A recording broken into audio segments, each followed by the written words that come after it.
Jeg vil nu vise, hvordan Wix det fungerer, og det gør jeg ved hjælp af Screencast-O-Matic, som er en øvelse, I også kan finde ind under IT. Her har jeg lavet et eksempel, hvor jeg gerne vil forklare noget om at lave en hjemmeside om pladetektonik. Jeg har sat et forsidebillede ind her, og man kan selv sætte et lille symbol ind, og hvad der ellers skal stå på forsiden.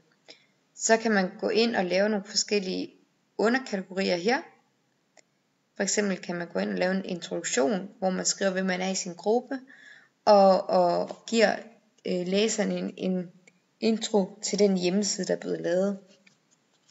Så kan man gå ind og læse noget om pladerandene, se nogle eksempler på det, og give en opsummering af, jamen, hvad er det, vi har lært i den her proces. Og det her, det er sådan, som siden ville se ud, når den var færdig.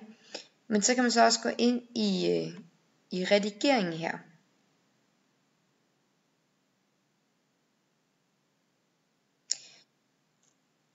Ja, sådan der.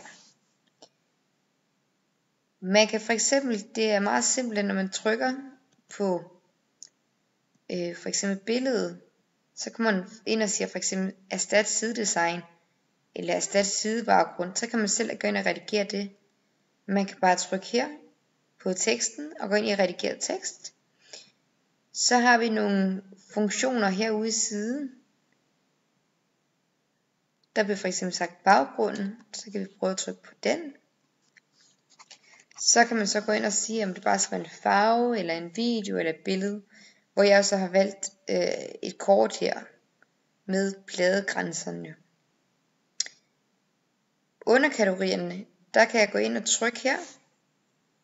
Så siger man administrere menu. Og så kan man gå ind og lave overskrifterne om for underkategorierne. Og man kan så også gå ind i den enkelte kategori her, når man trykker på.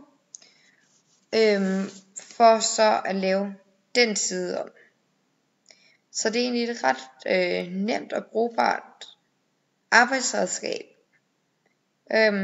For eksempel at lave forsiden her, det tog 5 minutter.